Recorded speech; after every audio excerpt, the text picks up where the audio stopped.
खुलुमबाय दिनै 20 मार्च 2024 बुधबार Assam finance service officer Harendra Nath Vaishya बनियाया एएफएस ट्रेजारि कामरुप मेट्र' अफिसारा रां जाख'नाय केसनि थाखाय एन्टि करप्शन बिफानजों हमजाबाय। अफिसारा गावनि चेम्बार सिङाव स्टाम्प पारचेज खालामनायनि थाखाय चालान एप्रुभ खालामनायनि थाखाय रां दाबि खालामदोंमोन आरो रांखौ लादोंमोन आरो रां लाबाय थानाय समावनो रेड हेन्डेड एबा उदाङै हमजादों। जरहाट जिल्लानि सिङाव थानाय मारियानि ओनसोलाव लख्रानि उदखाराव लख्राजों गाग्लोबजानानै बिफा आरो फिसाज्लाया गोब्राबै जोखोम जादों। जोखोम जानाय बिफा आरो फिसाज्लानि मुङा जाबाय कमल आरो निखिल। जेब्ला कमल आरो निखिलआ न'आव जिरायनानै रायज्लायगासिनो दंमोन अब्लानो हरखाब लख्राया फैनानै बे जाथायखौ खालामदोंमोन। दा बिसोरखौ फाहामसालियाव फाहामथाय होगासिनो दङ।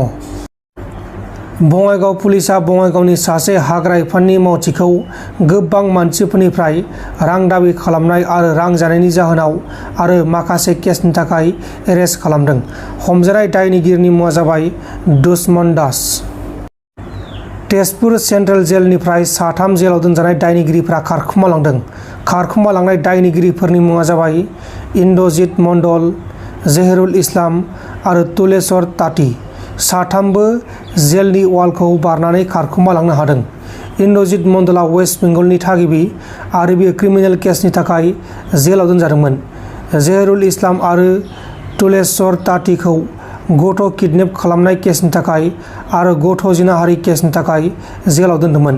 दा बिसोरखौ हमनो थाखाय नागिरनाय खामानिया सोलिगासिनो दङ। गंसे स्पिडआव खारबाय थानाय बास गारिआ हरखाब अट'रिक्साफोरनि सायाव सौदावदों आरो बे जाथायाव गोबां सुबुङा जोखोम जादों, लोगोसे सासे सुबुङा थैदों।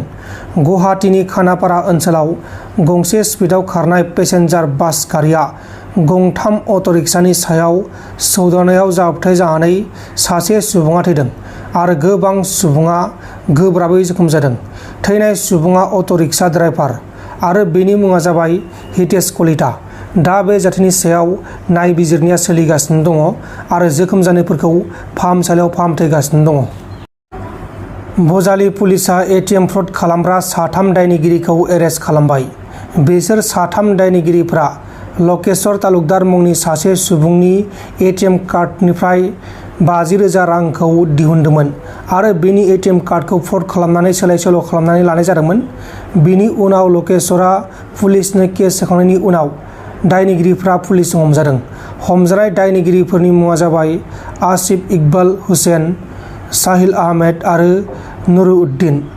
पुलिसआ बिसोरनिफ्राय 9 एटिएम कार्ड, गंथाम एन्ड्रइड मबाइल फन, 40,000 रां आरो बाइकबो बोखांनो हादों। बिटिआरनि गंजी कलेजखौ सरकारि खालामनो हाया होननानै रायजो सोरखारा लाइजाम हरदों। बिटिआरनि गंजी कलेजखौ सोरखारि खालामनाया सरकारि सोदांनाय बिलजों सोमोन्दो गैया होनना बिक्रम दैमारिया आरटिआइ खालामनायनि सायाव फोरमायदों।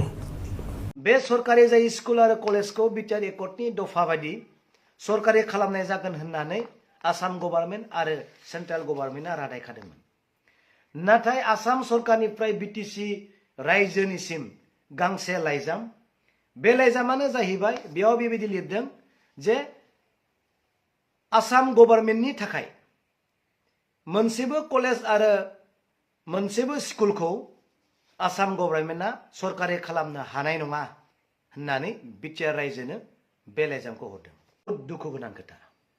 बेखौथ' दिनै रायजोनो मोनथिहोआखै रावबो।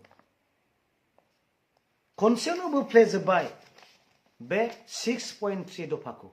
बिटिआर रायजोनि थाखाय मोनसे जोबोद दुखु गोनां खोथा।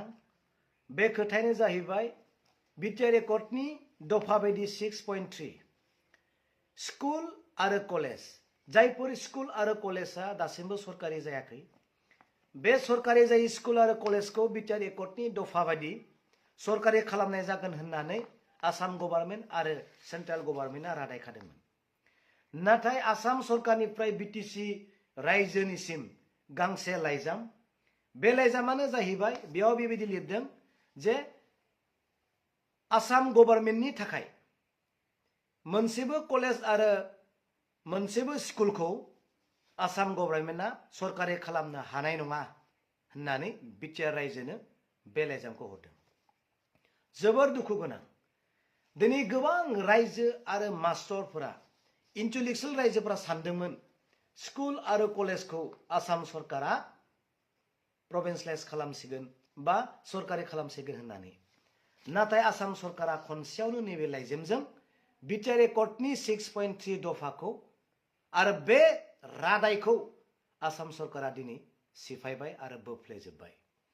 दिनै जोंनि माहारियारि आफाद आरो रायजोफोरा मा बुंगोन?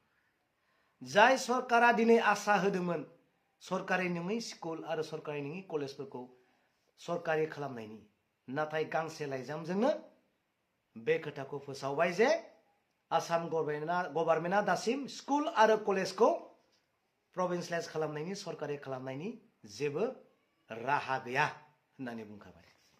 आरो नै दाखालि बावै बिटिआरआव 10टा कलेज सरकारि खालामबाय होनना फोसावनायनि सायावबो नै मार्चनि 13 तारिख आंनियाव गांसे लाइजाम फैबाय।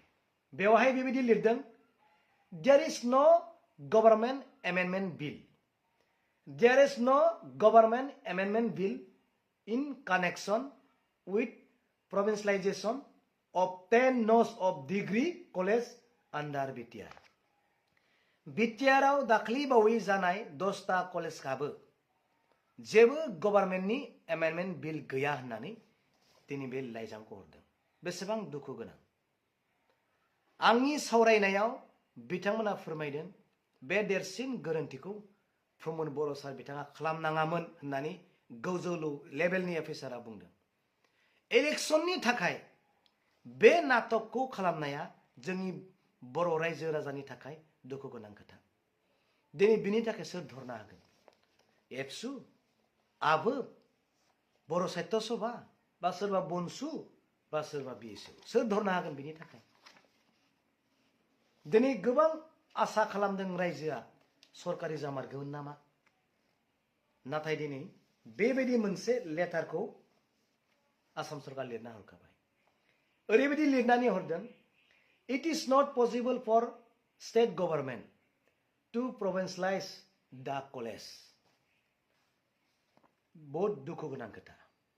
बेखौथ' दिनै रायजोनो मोनथिहोआखै रावबो। खनसेयावनो बोफ्लेजोब्बाय बे 6.3 दफाखौ। दानिया जाय सरकारा दिनै बे 6.3 दफाखौ नाटसाट खालामबाय, बे सरकारनि लिडारफोरखौ हमदो दानिया जोंनि बर' रायजो राजाया। दिनै आं बे खोथाखौ मिथिहोबाय। बे लेटारखौ आं नोंथांमोननो होगोन, नोंथांमोना मोजाङै नायब्लानो जाबाय। नोंथांमोना गाव खालामना लानो हागोन, नाथाय बेथनखौबो नों गावसोरनो होनांगोन। जोङो नोंथांमोननि बे कलेजनि बेथन होनाया जोंनि फान्डजों जेबो सोमोन्दो गैया होननानै बे लाइजामाव बिथांमोना जोंनो लिरनानै हरदों। जोबोद दुखु गोनां खोथा। नोंथांमोन दिननि खौरांफोरा बेखिनिल'मोन। बेखिनिसिम नायनायनि थाखाय नोंथांमोननिसिम रोजा रोजा साबायखर। गोजोन्थों। एसेनोसै। जय बर' हारिनि।